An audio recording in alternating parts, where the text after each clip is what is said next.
A GB Uberlândia, ela existe desde 84, já realizou uma série de eventos aqui na UFO. O último deles foi o Fala Professor, que é o grande evento da GB para o ensino de geografia. E depois de um tempo, a GB precisou de ser atualizada, passar por renovação de estatuto, segundo o Marco Civil. E desde o ano passado a gente vem fazendo essas atividades de colocar em dia a sessão. E no fim do ano a gente a gente participou da RGC, que é a reunião de gestão coletiva da GB, que é a instância maior onde se debate todas as questões da geografia, né, dentro dessa associação. E lá a gente confirmou a nossa atualização, né, colocando em dia toda a nossa situação, e agora a gente pretende aí fazer uma série de atividades, né, debate, dentro dessa geografia aqui de Uberlândia, e tentar construir novos caminhos, né, contribuir com a formação dos geógrafos, ter uma participação da sociedade. Essa nova gestão ela é composta por mim, pela Mária, pela Larissa, pelo professor Túlio, o professor Sérgio e o Gledimar. Dentre as grandes atividades da GB, um dos principais é o ENG, né, o Encontro Nacional de Geógrafos, que esse ano vai ser organizado lá em São Luís do Maranhão. E tem como tema a construção do Brasil, geografia, ação política e democracia. A professora Dirce Maria Antunes Fertigaray é licenciada em Geografia pela Universidade de Santa Maria, teve seu mestrado em Geografia Física pela Universidade de São Paulo, doutora em Geografia Física pela Universidade de São Paulo também. É professora titular da Universidade Federal do Rio Grande do Sul, atua no campo de Geografia, com ênfase a estudos naturais, com a temática na qual centra sua pesquisa é relativa aos estudos de desertificação e arenização, ambiente e cidade, ensino de geografia e, mais recentemente, dedica-se a ensinos e pesquisas em epistemologia da geografia. Coordena o grupo de pesquisa, arenização e desertificação e questões ambientais.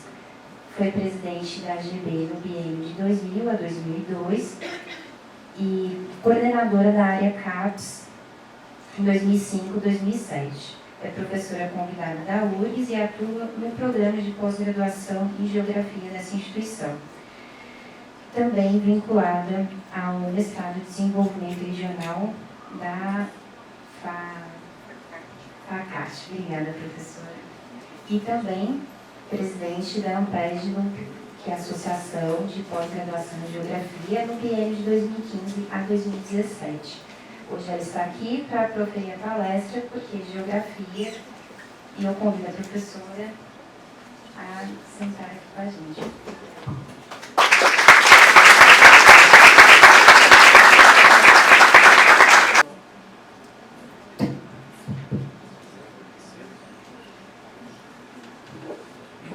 Boa noite.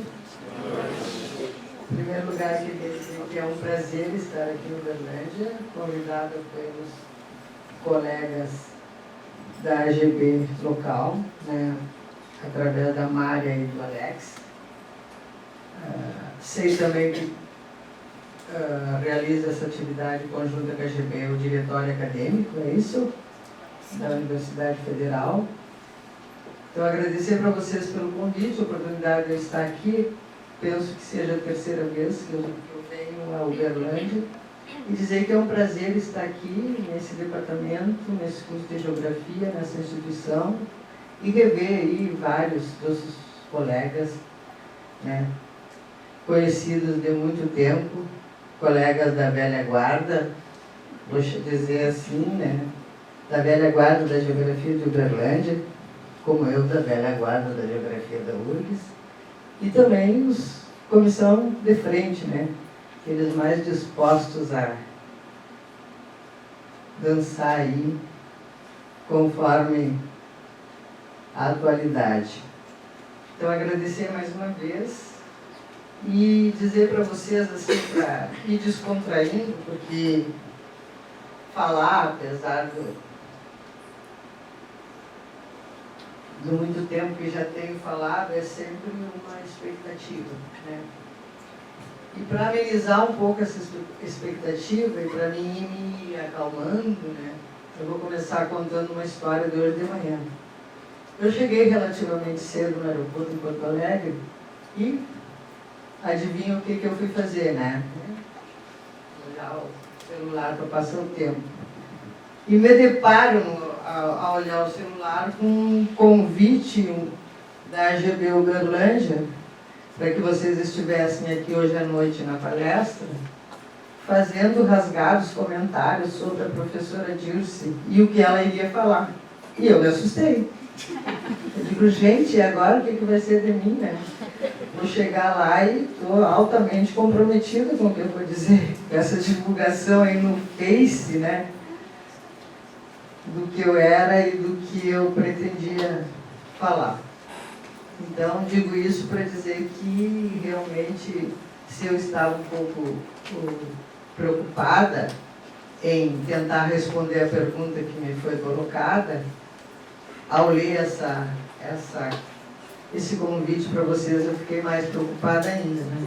Porque na discussão que a gente fez antes de chegar a um tema e depois chegando ao tema, ao final me foi proposto que eu falasse para vocês sobre por que geografia, né? E realmente é uma pergunta muito fácil de fazer, né? Por que geografia? O difícil é responder. Por que geografia? Então, eu vou tentar, estruturei uma fala, não vou utilizar PowerPoint, porque acho que como é uma fala em que eu vou colocar ideias, não caberia ficar escrevendo ideias nas lâminas, ou, enfim, nos slides de projeção. Então, eu preferi fazer uma palestra em que eu possa conversar com vocês à moda gebiana, né? Sem muitas delongas, sem muitos protocolos, como uma conversa. Bom, para começar, né, eu diria assim, bom, por que geografia? Como, pelo menos, a palestra é dirigida para os calouros, né, aqueles que estão chegando na universidade e ingressando especificamente no curso de geografia, com certeza muitos dos calouros que, quando fizeram opção pelo vestibular de geografia, um amigo, um pai, alguém da família perguntou, tá, mas por que geografia? Né?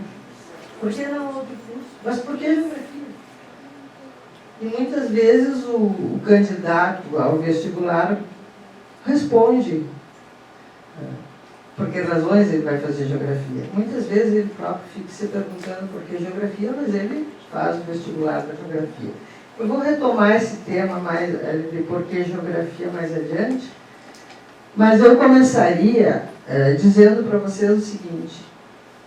É claro que eu vou falar a partir de mim, né? Então é como eu visualizo essa questão. Eu acho que antes de nós nos perguntarmos por que geografia, tem uma pergunta que é sempre mais difícil. O que é geografia? Eu costumo dizer para os meus alunos, eu dou aula de teoria e método e dava aula na graduação, que se eu, ao me formar em geografia, não soubesse responder o que é geografia, estava ruim, estava mal. E normalmente, quando se pergunta para um físico o que é física, ou para um biólogo o que é biologia, eles sabem responder. E normalmente quando perguntam para nós o que é geografia, a gente fica assim, pois é isso aí, como é que é, né? E não tem efetivamente uma construção densa sobre a geografia. Mas independente disso, eu vou colocar alguns elementos que nos ajudam a compreender o que é geografia, para depois a gente pensar por que geografia. Eu acho que independente das nossas respostas de por que geografia, né, a geografia é um campo do conhecimento como outros tantos campos que constituem o saber científico e, portanto, tem uma história, né? A história da geografia não é nova, ela se inicia como conhecimento na antiguidade. Só que a geografia, especificamente como disciplina, ela vai se institucionalizar no século XIX, especialmente na Alemanha, com objetivos disciplinares muito específicos.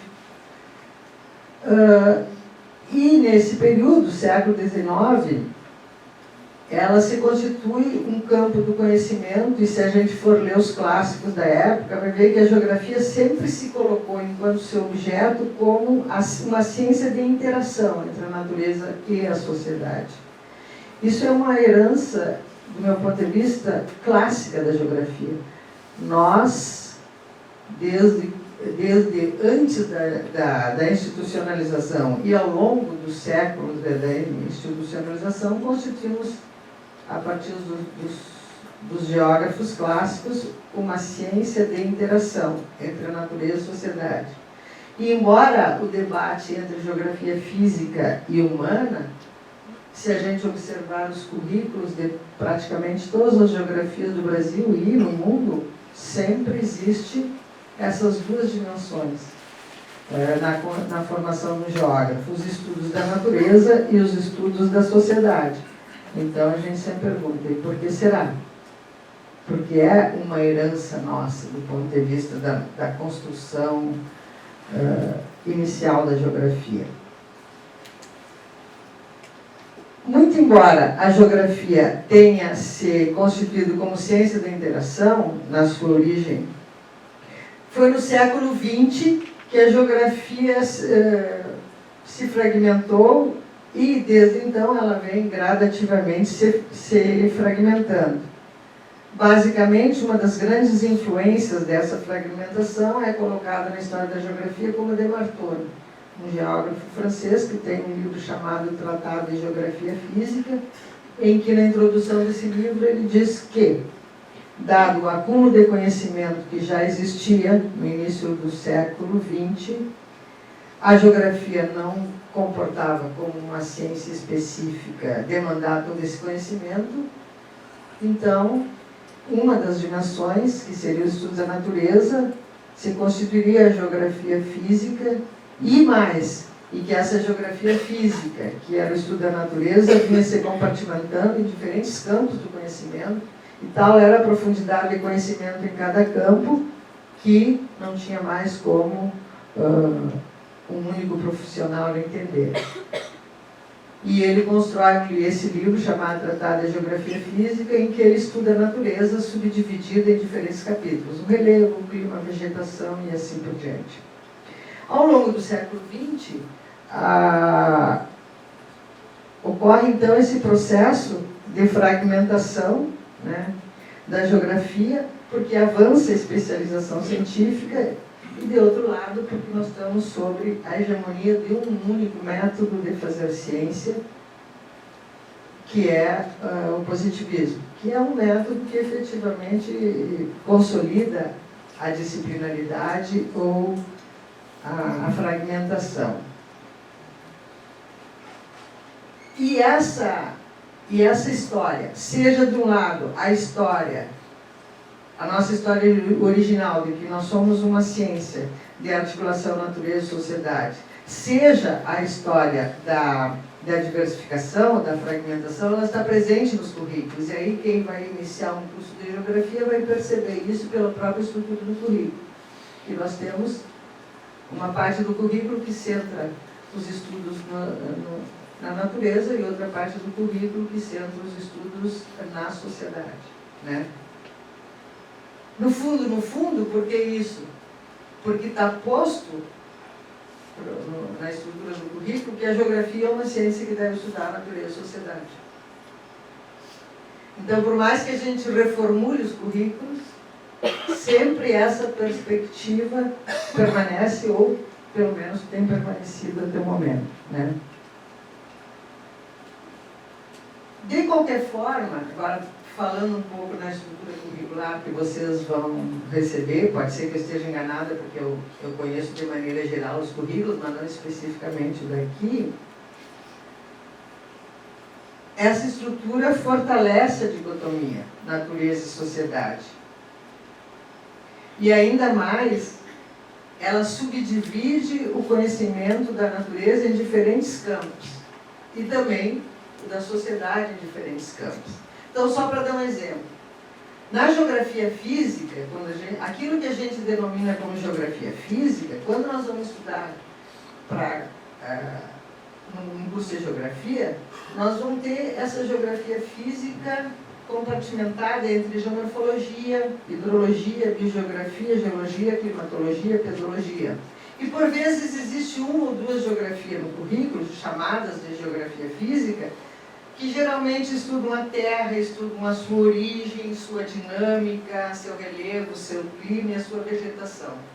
Por um tempo, esse conteúdo era estudado na relação do planeta Terra com o sistema solar, derivando dessa relação as grandes classificações planetárias. Então, se estudava o planeta a partir de grandes classificações. Classificação do clima, quem não conhece, os calouros ainda não, mas quem dá por geografia conhece até hoje, usa classificação de Kepp, e, entre outras classificações de relevo e classificação biogeográfica. Mas, recentemente, ainda persistem esse conteúdo de geografia física com uma mudança que é substancial, porque em vez de ser uma ciência descritiva e classificatória, como era na sua origem, ela passa a pensar a articulação desses elementos da natureza a partir de um princípio que é o princípio sistêmico. Então, hoje você fala muito em sistemismo, em estudar o planeta como sistema e a relação entre seus componentes. Mas, digamos que a gente fica por aí em termos de conhecimento da natureza. Na geografia humana, não é muito diferente. Nós vamos encontrar nos currículos, por exemplo, de geografia, disciplinas como economia, claro que não em todos, mas economia, sociologia, história, entre outros, né? Só que tem uma distinção que para mim é interessante. Enquanto a geografia física se compõe de diferentes campos do conhecimento, que nós podemos debater depois, mas que eu não considero geografia, por exemplo, geomorfologia é um campo de conhecimento específico, hidrologia é outro campo, geologia é outro campo, né? A mesma forma nós podemos entender a geografia humana. Economia é um campo, sociologia é outro campo, história é outro campo. Porém, a geografia humana, ela tem um conjunto de disciplinas temáticas denominadas geografia no currículo. Então, nós vamos ter geografia agrária, geografia humana, geografia da população, geografia cultural, geografia da saúde, geografia do turismo, geografia regional, geografia do mundo, né? Então, nós temos uma variedade temática muito grande de geografia no campo das humanidades. E, se a gente pensar, a título de exemplo, uma geografia agrária, uma geografia urbana e uma geografia regional, que são as mais clássicas, e se essas geografias forem, ou como eram estudadas anteriormente de forma clássica, sempre na sua estrutura disciplinar estava presente a natureza. Então, vou dar alguns exemplos. Na minha época, quando eu estudava geografia urbana, se estudava o sítio urbano, por exemplo, né? Quando se estudava a geografia agrária, se estudava o sistema agrícola, que incluía as condições naturais de produção. E quando se estudava a geografia regional, se estudava o quadro físico. O que eu quero dizer com isso? Que as geografias temáticas consideradas no campo da geografia humana, na sua maneira clássica, tratavam a dimensão da natureza, né? Com as mudanças curriculares, com os movimentos de renovação da geografia, com as mudanças metodológicas, né? Eu diria que no presente o currículo permanece muito semelhante ao do passado. Em certa medida, abandonaram os estudos da natureza, né? E passam a estudar especificamente, né, alguns temas. Embora o currículo seja muito semelhante. O que eu estou querendo dizer para vocês com isso? Que, do meu ponto de vista, enquanto geógrafo, a realidade é complexa. E, na real, ou realmente, essa separação entre geografia física e geografia humana, ou natureza e sociedade, ela se constitui uma forma de estruturação do conhecimento, né, centrada, como já disse, numa dimensão metodológica hegemônica por muito tempo, que é o positivismo, mas que não é a realidade. Porque a realidade, ela é efetivamente, na realidade, estamos amalgamados com a natureza, né? O que ocorre com isso na contemporaneidade? Muito embora a geografia historicamente teve uma dificuldade de se posicionar no campo científico, por quê? Porque do ponto de vista do positivismo, ou as ciências são naturais ou são ciências humanas, e a geografia se dizia uma ciência de conexão entre natureza e sociedade, bom, alguém que se diz que é natureza e sociedade ao mesmo tempo não tem lugar nessa construção. A geografia sempre ficou com dificuldades de se colocar nessa classificação científica e foi muito criticada, por exemplo, que não era ciência, que era uma arte, que era uma poesia, que era um discurso, né, sobre o mundo, uma leitura do mundo, enfim. E nunca uma ciência efetiva, né? No entanto, e por que eu trago isso? No século XX, especialmente após os anos 50, há uma expansão da crítica científica e filosófica à construção científica, né? E nesse contexto filosófico e científico da metade do século XX para cá, vai ocorrer um discurso, né, e um confronto, digamos, de perspectivas analíticas com o método positivista, entre outros, né? E nesse confronto, né, vão começar a surgir novas possibilidades de se pensar e refletir sobre a realidade.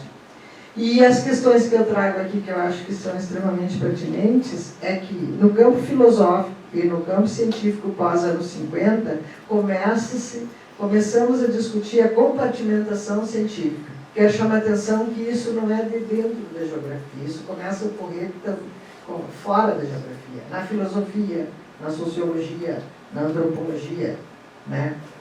Começa-se a falar da dificuldade que é nós, ao conhecer os segmentos da realidade, conseguirmos entender ou interpretar o mundo na sua totalidade.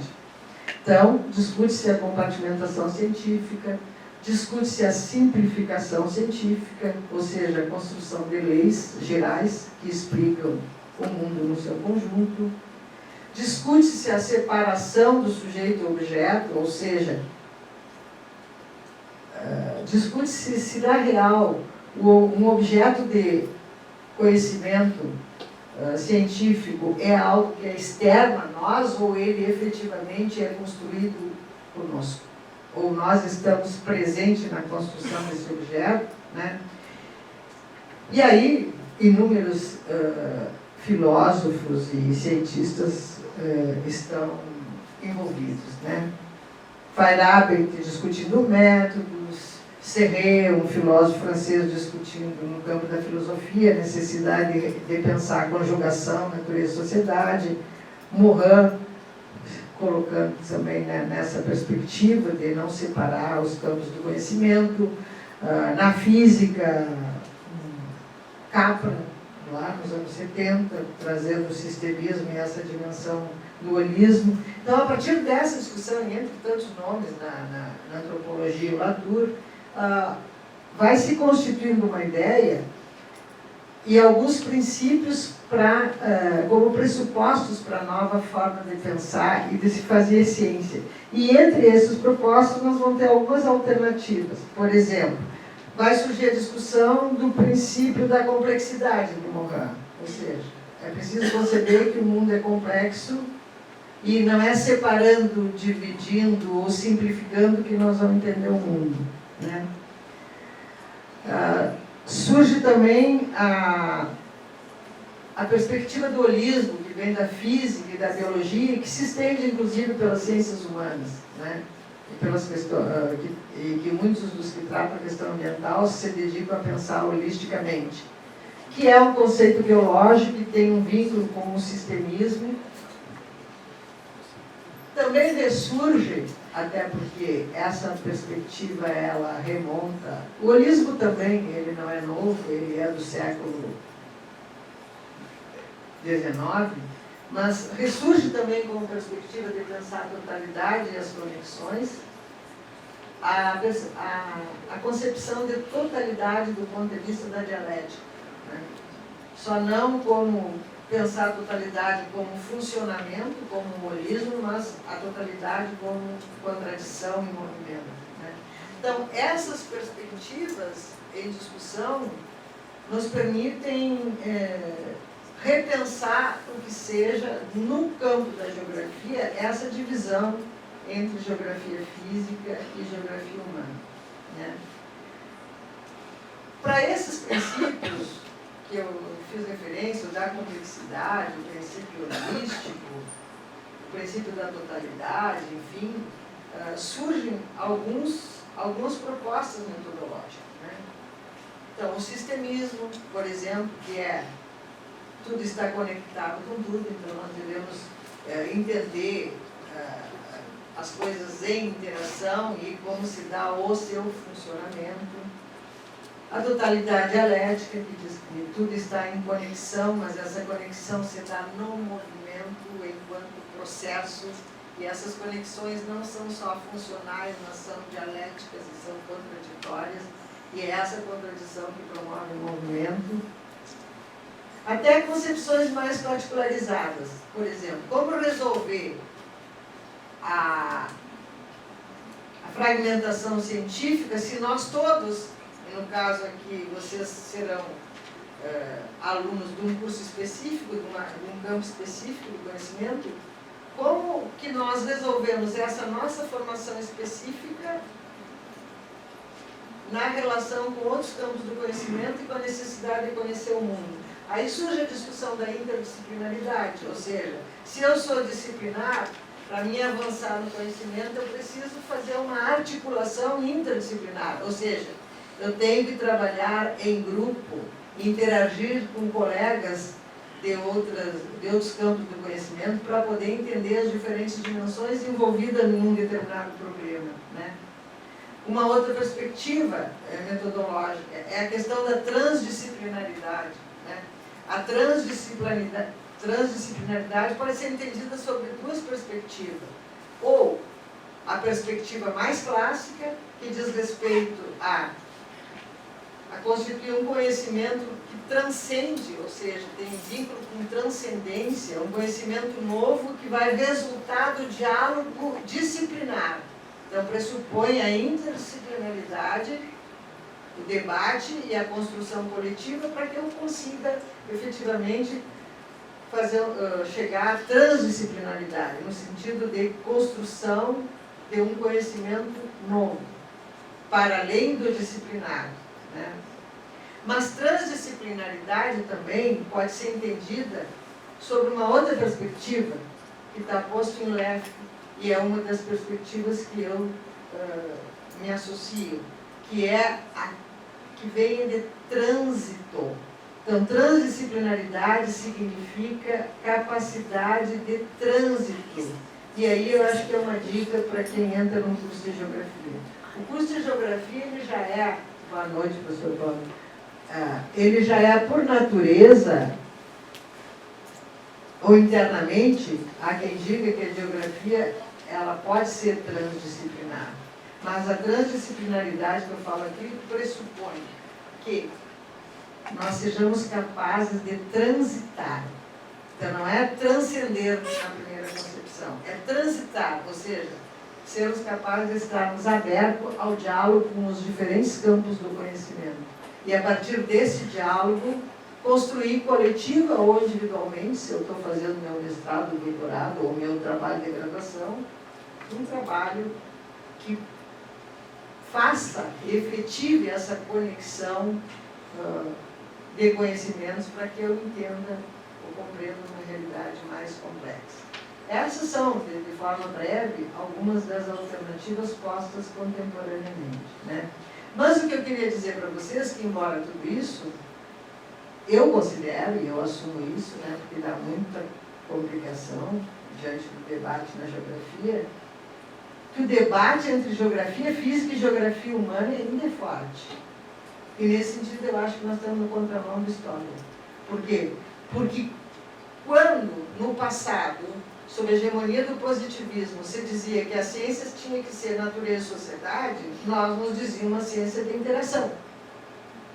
E batalhamos para ser ciência de interação. Hoje, que o campo científico e filosófico contemporâneo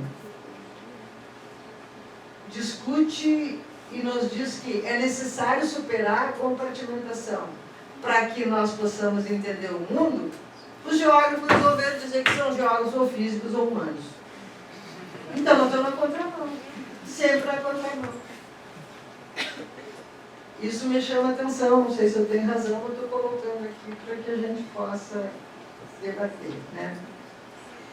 Por que isso internamente é complicado? Porque enquanto nós falamos em geografia física e geografia humana, né, e enquanto nós atuamos dessa forma, nós atuamos a partir da permanência de nossas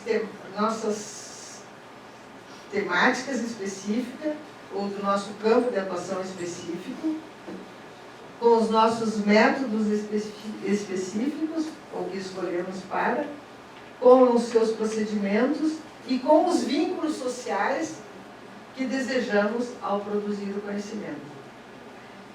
Tem uma diversidade temática, mas se mantenha, digamos, no eixo daquilo que nos constrói como campo do conhecimento. E aí, para responder aquela primeira pergunta, antes de chegar ao porquê, porque eu penso assim, que o que é geografia? Né? É um campo do conhecimento, ela não é, ela constitui, digamos, uma forma de conhecer o mundo do ponto de vista científico, e que tem como preocupação compreender o mundo a partir da conexão natureza e sociedade. É uma resposta possível.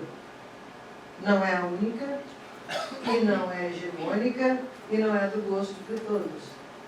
Então, a geografia é diversa. E eu acho bom que seja, porque assim isso me permite que eu venha aqui, dê a minha opinião, e daqui a pouco o outro diga, não, não é assim. E a gente vai debatendo, porque o conhecimento e a construção do conhecimento se faz dessa forma, né?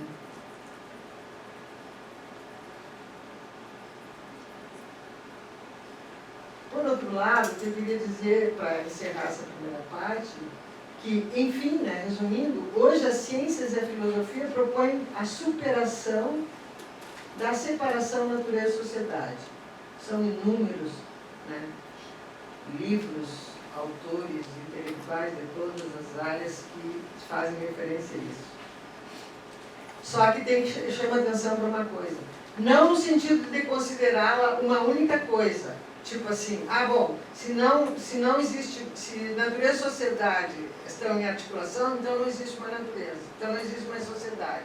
Ou como alguns alunos me diziam, Ah, então, não, professora, a sociedade não existe, tudo é natureza, porque nós somos seres biológicos, então o que nós produzimos como ser, a sociedade é produzida por nós, então tudo é natureza. Eu acho que nessa perspectiva também tem um problema, porque nós estamos naturalizando processos, naturalizando dimensões que são extremamente humanas e que trazem outra dimensão que, como diz o professor Milton, é a intencionalidade humana.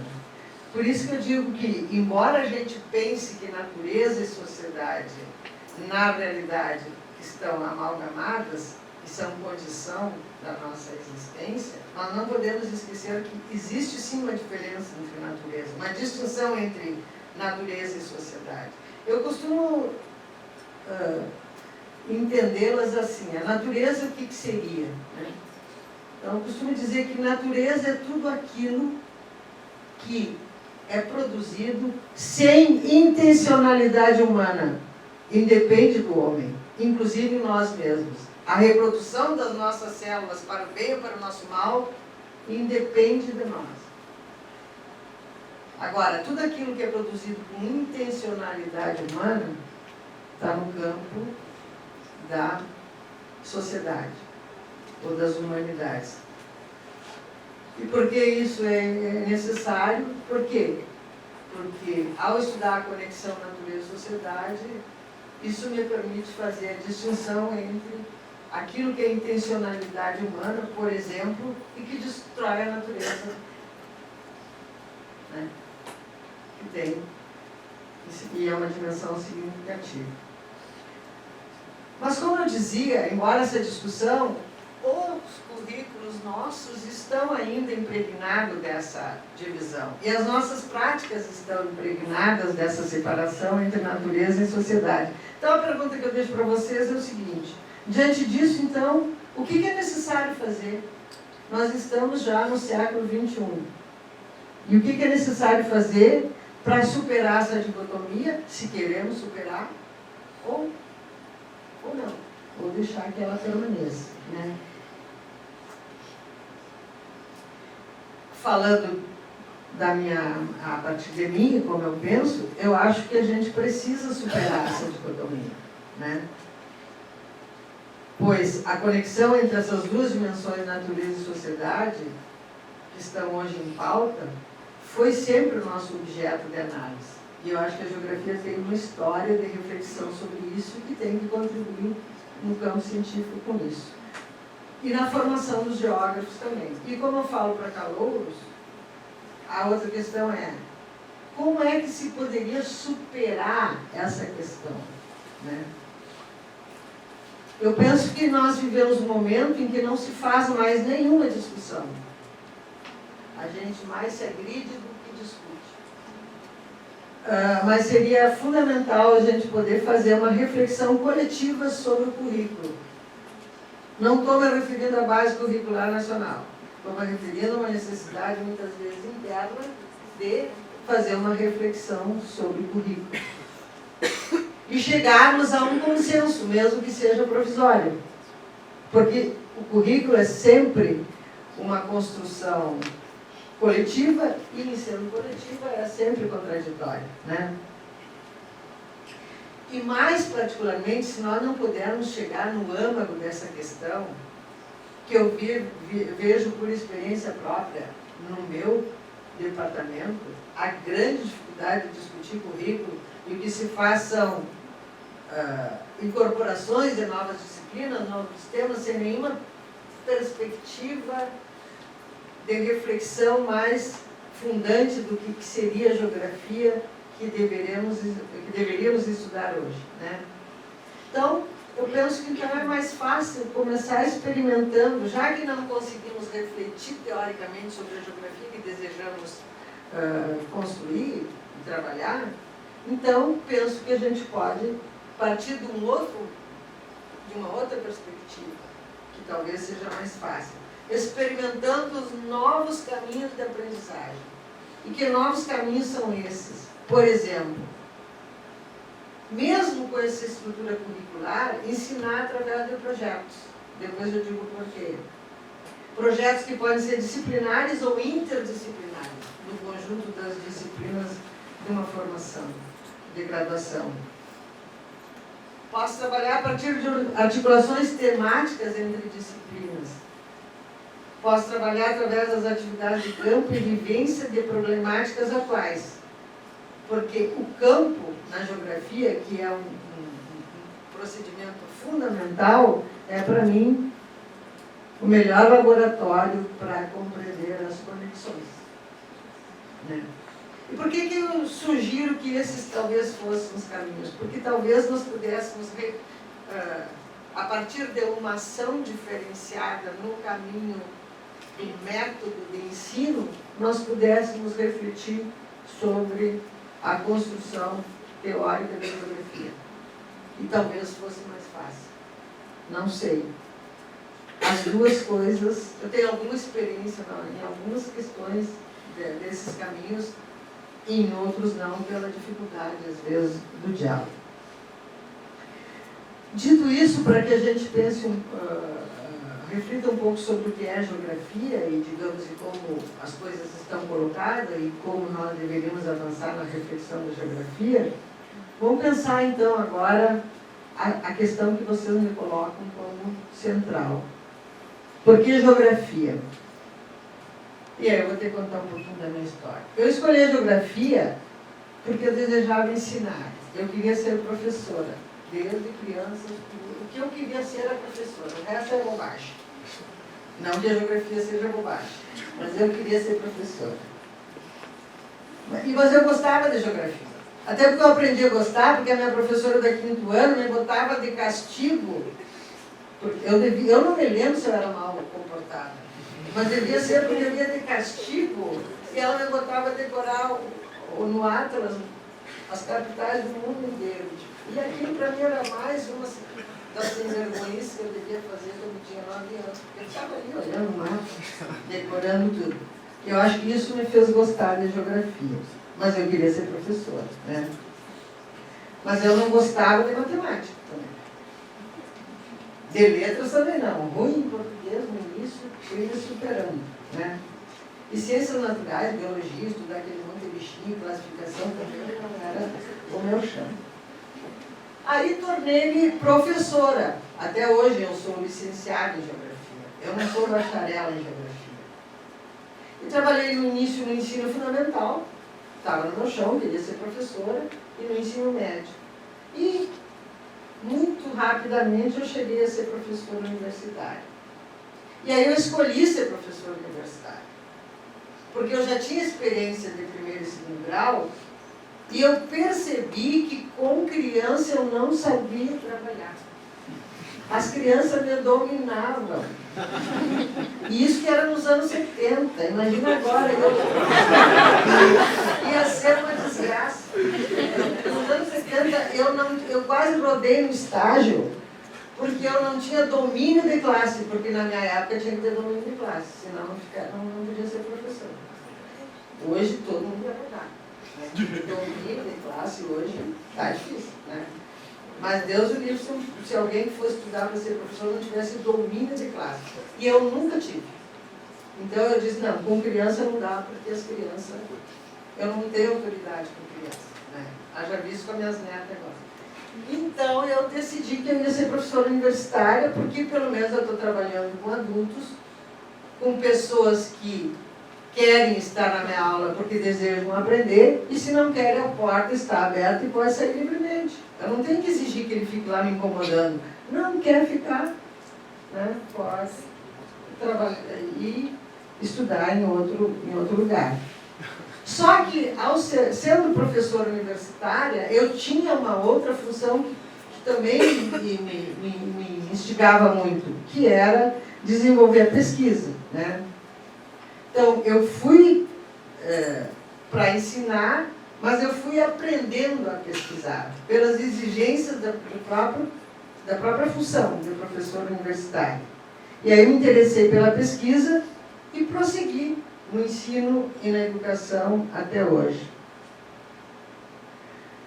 Se no início eu desejava ser professora, né? Então, por que geografia? Porque eu queria ser professora de alguma coisa, então eu escolhi ser professora de geografia. Ao longo da minha trajetória, eu comecei a me fazer uma série de perguntas, né? Alguns porquês. Então, eu não me perguntava mais por que geografia. Eu me perguntava por que ensinar, por exemplo. Me perguntava para quem ensinar e como ensinar, num primeiro momento. E depois eu começo a me perguntar por que pesquisar. Aí tinha as perguntas, pesquisar porque eu desejava conhecer determinadas coisas e a pesquisa implica em construção de conhecimento. E outras, como pesquisar e o que pesquisar. Foram questões que estiveram sempre presentes na minha vida profissional e foram me fazendo refletir sobre isso. E mais tarde, já, digamos que na maturidade da minha vida intelectual, eu me fiz outras perguntas. Para quem pesquisar?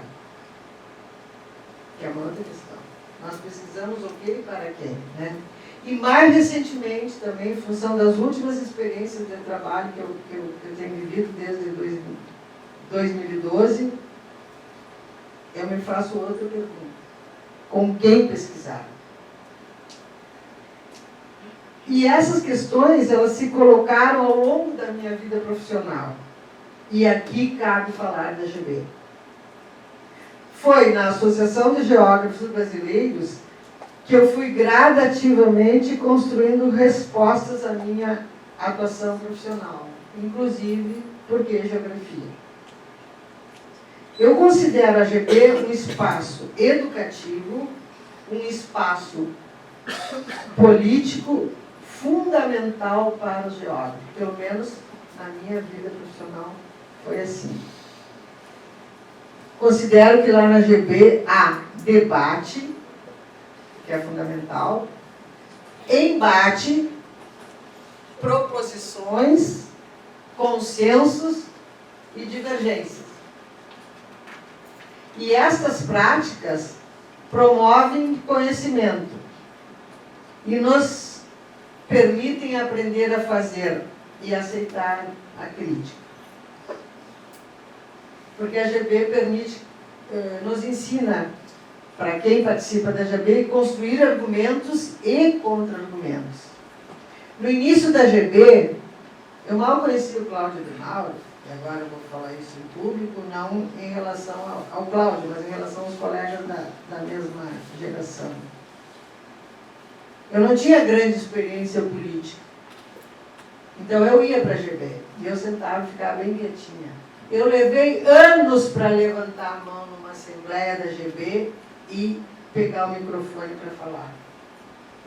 Mas eu ouvia com atenção o debate entre Rui Moreira, Arlete Moisés Rodrigues, Ariovaldo Umbelino de Oliveira, Cláudio de Mauro, todos praticamente da minha idade. Mas eu aprendi com eles. Eu aprendi com os mesmos colegas da minha geração. E é por isso que eu digo que a AGB é uma escola e é uma escola política, né? Por isso que eu acho importante a participação na AGB. Ela é a nossa associação, ela tem 80 anos, né? Eu estava fazendo umas contas ali, 80 anos. E ela deve a sua continuidade ao nosso envolvimento. Quando a AGB fazia 60 anos, eu me lembro que o professor Manuel Correia, numa mesa em que ele estava presente, ele cumprimentou e desejou longa vida a essa velha senhora de 60 anos, né, que tinha muita contribuição para a geografia brasileira. E agora nós já estamos com essa velha senhora com 80 anos e que continue tendo uma longa vida. E essa longa vida depende de vocês, né? Às vezes os meus colegas da GB Porto Alegre me perguntam: Dilson, tu não vai mais na GB? Digo, agora é com vocês. Nós já fizemos muita coisa pela AGB, participamos muito, aprendemos muito, mas a gente tem que largar, como diz o ditado lá no Sul, tem que largar o osso. Outros têm que assumir essas responsabilidades e tocar o barco e aprender nesse processo com a AGB. Eu acho que a gente na AGB vive diferentes dimensões que são importantes na nossa formação. É a questão, as dimensões associativa, né? O que é uma associação, o que é um movimento, a dimensão educativa, eu acho que a AGB nos educa, a dimensão da produção do conhecimento, a partir do debate que se trava lá e do saber ouvir e dialogar com os colegas, a dimensão da realidade vivida pelos geógrafos em diferentes pontos do país, porque a AGB reúne colegas de diferentes pontos do país, e se nós tivermos oportunidade de escutá-los, ouvi-los, nós vamos aprender muito sobre a realidade brasileira, de lugares que às vezes a gente tem grande dificuldade de estar presente. E com isso nós estamos praticando política e com isso nós estamos nos transformando. Eu cheguei com uma menina totalmente, tinha desejos de ser politizada, mas não era. Quando eu ingressei na AGB com 23 anos. E por que não era? Porque estudei numa conjuntura ditatorial. Eu fiz o curso de formação de licenciatura em Geografia de 69 a 72, anos de chumbo. O governo Médici não se discutia absolutamente nada. Eu vim conhecer e vim ler os grandes nomes das ciências humanas depois de formada numa universidade particular, que eu tenho muito apreço, que é hoje a Unijuí, que era a antiga Fidene, que foi à época uma das poucas universidades de esquerda que se mantinha como instituição comunitária, porque foi criada pelos capuchinhos, era uma faculdade de filosofia, e lá nessa faculdade a gente estudava, em vez de ter reunião burocrática como agora, João, a gente estudava todos os clássicos, nas reuniões do departamento. Então, lá eu tive o aprendizado das humanidades e tive uma certa abertura para esse mundo que eu desconhecia. E foi por lá também, junto com a Helena Calai, que nós nos associamos à AGB. Então, por isso que eu digo que a AGB tem um grande significado, porque eu aprendi, ouvindo meus colegas, que embora tinham praticamente a mesma minha idade, já eram peixeiros na política, né, Cláudio? E aí eu aprendi com eles nesse processo. A AGB, pela sua história, nos ensina sobre o papel da geografia no deciframento da realidade nacional. E a história da AGB expressa isso, né?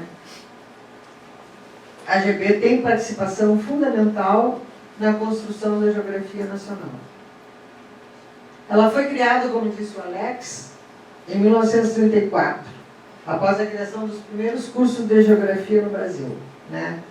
E a AGB participou, através dos membros associados à época, da construção do antigo Conselho Nacional de Geografia do IBGE. Eu ouvi, penso sim que seja verdade, que o Cláudio está aí e a Marlene talvez possam me ajudar nessa questão, mas que o Conselho Nacional da Geografia foi criado graças à influência de um geógrafo, que era da AGB, de Fontaine, e teria pedido uma audiência com o então presidente da República, Getúlio Vargas, e dito da importância de criar um Conselho Nacional de Geografia para que o Brasil pudesse reconhecer o seu território. Né? Esse é um dado. Além disso, à medida em que a AGB foi se construindo e se consolidando, ela participou em diferentes momentos, de diferentes maneiras, desse cenário nacional e da geografia nacional. Então, só para lembrar alguns, eu também não quero cansá-los muito, a GB esteve presente em significativos debates nacionais. A exemplo da extinção dos cursos de estudos sociais, a licenciatura curta, lá nos anos 70. Existia uma formação de licenciatura curta em estudos sociais, que a pessoa era professor de primeiro e segundo grau e morria por ali. Não podia ir para o mestrado, não podia dar aula na universidade, não podia isso, não podia aquilo. E isso foi uma luta da AGB com as universidades na época, que revogaram, então, esses cursos. Mas a AGB participou da questão ambiental amazônica, aqui estou lembrando do professor Orlando Bombeiro, né? As lutas sociais dos extrativistas, estou lembrando o papel do Carlos Walter.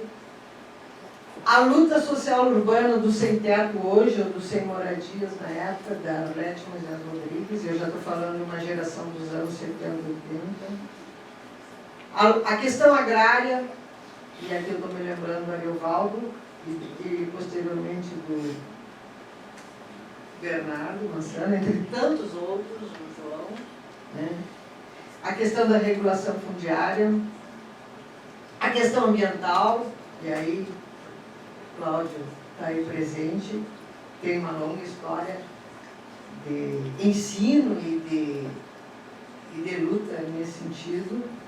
A questão ambiental vinculada à silvicultura, o papel da GB Vitória na luta contra a silvicultura em Espírito Santo é muito importante. Eu, particularmente, com a GB em Porto Alegre, em algumas ocasiões, participei desse processo de debate com a silvicultura. A demarcação de territórios quilombolas, estou me lembrando do colega de Brasília, o Rafael Santos, né? Para dar alguns exemplos, eu sei que eu vou deixar uma enormidade de colegas que participam da GB e que estão participando não só da produção do conhecimento geográfico do país, mas do movimento da geografia brasileira, né? Também não posso deixar de citar o movimento relativo ao ensino de geografia, a discussão sobre currículo, a discussão sobre ensino e as transformações que ocorreram no ensino fundamental e médio associadas à AGB e a colegas da geografia que fazem parte. Enfim, desde os anos 70, que eu vou falar porque é o que eu vivo mais, os agebianos não só mudaram a AGB, mas se articularam e ampliaram sua participação nas lutas sociais e, te digo mais, e também ao ingressar nas universidades brasileiras. Eles modificaram as formas de agir nos departamentos, nas estruturas dos currículos, na participação do pesquisador nas demandas sociais, nas demandas de governo, entre tantas outras atividades em escala local e nacional. Então, esses são apenas alguns exemplos para mostrar para vocês que a AGB tem uma grande atuação, né? A gente não tem muita visibilidade, porque como a AGB ela se organiza em sessões locais, cada sessão local, dependendo da sua organização, eu vejo lá para Porto Alegre, ela tem uma ação local mais direta e um movimento muito interessante. E talvez o que ainda falte para a AGB é essa possibilidade de articulação, que já se discutia lá dos anos 70 e 80, desse movimento todo da AGB, né? E aqui, quando eu falo em movimento, eu lembro do Ariovaldo, que defendia, na época que eu fui presidente da AGB, o seguinte: eu tinha um problema com a AGB, porque eu sou um tanto organizado, eu gosto das coisas organizadinhas, e na AGB não tem jeito. Não tem jeito. A secretaria não se organiza. O evento a gente organiza, chega lá, começa tudo errado, e aí tem que reorganizar de novo. E aí um dia conversando com a Ari, eu digo, Ari, é um problema, porque a AGB tem que ter uma organização. Eles dizem, não, deixa assim. A AGB é um movimento. E movimento é espontâneo. E movimento é isso. As coisas estão indo, parece que vai dar mal, o povo se organiza e toca para frente. E o Guari me convenceu, o Ariovaldo, que a GB é isso. Desistir de querer que a GB se organize. Só o que eu quero dizer para vocês é que, claro que um mínimo de organização tem que ter, mas que é um movimento, e um movimento que tem uma grande participação histórica, tanto na construção da geografia, do ponto de vista da disciplina, ou do campo de conhecimento, como na própria intervenção na realidade nacional. Ainda sobre a GB, para terminar, mas eu quero falar isso porque eu também considero a GB uma escola, dizer para vocês. E por que eu acho que a GB é uma escola? Porque para mim a GB, como eu aprendi muito da GB, eu considero a GB uma escola ou uma universidade aberta. Teve uma época que a GB tinha na sua programação dos encontros nacionais, cursos eram programados. Então os professores sugeriam temas, ofereciam vagas e ocorriam cursos, como cursos rápidos de formação, de discussão sobre determinado tema. Esse espaço hoje não existe mais, né? Eu considerava um espaço interessante, pois permitia, por exemplo, a troca de conhecimentos entre um professor que vem lá do Rio Grande do Sul, por exemplo, como eu e tantos outros, com alunos e outros colegas da Amazônia, do Nordeste, do Centro-Oeste e do Sudeste. E isso, para mim, era muito rico, até porque as experiências de curso que eu vivi eram muito ricas. E aí tem uma coisa interessante, porque eu pensava isso como tratando-se de uma universidade aberta, que agregava conhecimento de todos os participantes, né? Isso mudou na GB sob a crítica de que a GB não é a universidade e deveria ter outro papel. Ocorre que, né, quando nós tínhamos esses cursos, nós escolhíamos os temas, então a escolha dos temas eram livres, as horas de trabalho eram livres, os ministrantes ofereciam se queriam ou não, né? Ocorria um intercâmbio de ideias e um convívio muito interessante na diferença. E digo mais ainda, essa concepção que foi muito discutida e por isso os cursos não foram abandonados, de que veio esse professor universitário aqui dar aula para os alunos, então o associado à GB acaba sempre sendo o aluno do professor da universidade. Eu não percebia dentro da GB muito essa diferença, porque eu inúmeras vezes sentei como aluna para assistir os cursos do Carlos Walter e do Ariovaldo. Eu era aluno, eu era professora, mas era aluno, e estava junto com outros alunos, porque eu queria saber daquele tema, eu queria discutir aquele tema, né? E recentemente ainda, em outras formas, como é que tem agora os grupos de trabalho, né? Que é uma modalidade semelhante, muitos professores oferecem grupos de trabalho. E se vocês forem nessas salas, terão alunos, mas terão professores também, né, assistindo essas temáticas, né? Então, acho que isso é de uma riqueza importante e acho que isso quebra, sim, um pouco da estrutura universitária, aquela coisa do que ainda tem, né? Professor-aluno, e cada vez parece que fica mais complicado. E à medida que a gente envelhece, vai ficando, né? Porque eu, quando tinha 30 anos e dava aula, todo mundo me chamava de Dirce. É Dirce. Agora é professora. Eu não entendia por quê. Mas os cabelos brancos. Um menino de 22 anos não chega para mim mais me chamando de Dirce. Então não fomos nós que impomos uma hierarquia às vezes. Mas é a própria condição, né? E eu aceito que ele me chame de professora. Porque, como eu disse para vocês, o que eu queria ser era professora. Então, ele está reconhecendo que eu sou professora. Então, muito bom, né? Bom, muita coisa eu teria que dizer da GB.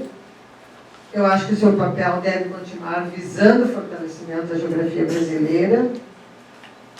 A sua diversidade é fundamental. E acho sim, e isso não é desejo da GB, pelo que eu acompanho um pouco da conjuntura atual.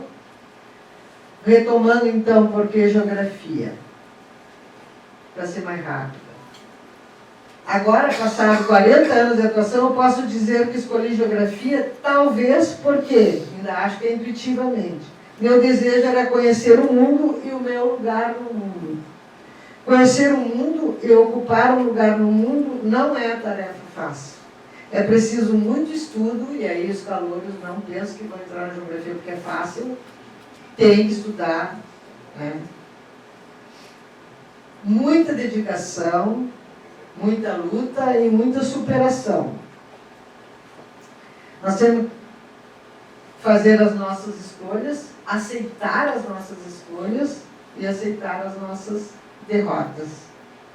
E, sobretudo, que para mim é muito importante, nós temos que aprender cada vez mais a partilhar e compartilhar e cooperar e ser solidários. Porque essa é uma dimensão formativa que é fundamental para os profissionais do futuro. Porque o que estamos vendo hoje no tecido social que nos envolve é extremamente preocupante. A geografia me permitiu isto e a GB me permitiu isso, né? Parece uma pergunta simples de ser respondida, essa que vocês me fizeram, os agebianos do Uberlândia, né? Agora, considerando o que eu falei, vocês dizem que eu falei, você não deve ter chegado a conclusão nenhuma, na verdade, essa é uma resposta complexa. E a única conclusão que eu chego é que nós vamos construindo à medida que adentramos ao conhecimento geográfico. Por isso me espanta que, como calouros, agora falando dos calouros para terminar, ao iniciar o curso, alguns se apaixonam e dizem: me apaixonei pela geografia. Enquanto outros se decepcionam e abandonam a caminhada e partem para outra. Eu acho que em ambos os casos, eu diria, cuidado. Paixão é algo forte, mas passageiro. O amor pela geografia se constrói de forma lenta, divagante, contraditória e crescente. A cada etapa da vida profissional, conhecemos mais uma das facetas da geografia, né? É como mulher a geografia, né? Leva toda a vida para conhecer. E como os homens também, que acabam não se conhecendo. Pois a geografia é una, é múltipla e é diversa. E ela se transforma. E nós nos transformamos com ela. E aí eu vou dar só um exemplo, que eu tenho admiração e em sua homenagem, a professora Abissabra.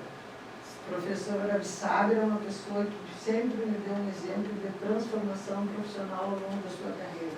A professora Abissabra começa fazendo exclusivamente geomorfologia. E todos os seus estudos iniciais são geomorfologia. À medida em que ele avança no conhecimento do Brasil, e do Brasil profundo, ele vai enfrentar segmentos da sociedade brasileira numa luta vinculada à questão ambiental. Então, sua temática, a geomorfologia, já está transformada numa outra questão, que é relativa à valoração da natureza, e não só da natureza, mas das populações originárias desse país, que sofrem grandes problemas de degradação de seus territórios. E ele lutou até o último por isso. E foi mais. A professora Abissabra, nos seus últimos dias de vida, deu aula para crianças de periferia em São Paulo. Então, dou o exemplo dele porque eu digo que porque geografia é um processo de vida, né? E o professor Absaber foi transformando e se envolvendo com a geografia, e transformando a própria geografologia dele e a geografia dele e a própria vida dele. Então, é um exemplo para vocês e uma homenagem que eu faço porque eu admirava muito. Eu dizia então que paixão é algo forte e que, portanto, é perigoso. Que vamos devagar, amando a geografia na medida que nós vamos conhecendo, para não termos desilusão. Agora, para aqueles que têm decepção de cara e abandono, eu também não acho que é uma boa perspectiva, né? Largar na primeira. Como disse, o gosto pela geografia ela se dá na medida que a conhecemos, que a praticamos e que a partir dela vivemos. Sejamos nós professores ou bacharéis, né? Então, tem que ter paciência com a geografia. Como hoje tudo tem que ser para ontem, né? Todo mundo corre, todo mundo tem pressa, e correm, e eu sempre pergunto para os alunos, mas você sabe para onde vão? E ninguém sabe dizer muito para onde vão, você sabe que vão, e corre. Então é preciso ter calma. Então, para finalizar mesmo, por que geografia? O desempenho, a participação, o envolvimento de cada um de vocês no curso que o ar iniciam vai transformar as suas respostas. Se é que vocês deram aquelas respostas simples de antes. E a minha esperança é que para todos vocês seja uma resposta positiva, como foi para mim nesse tempo todo. Muito obrigada.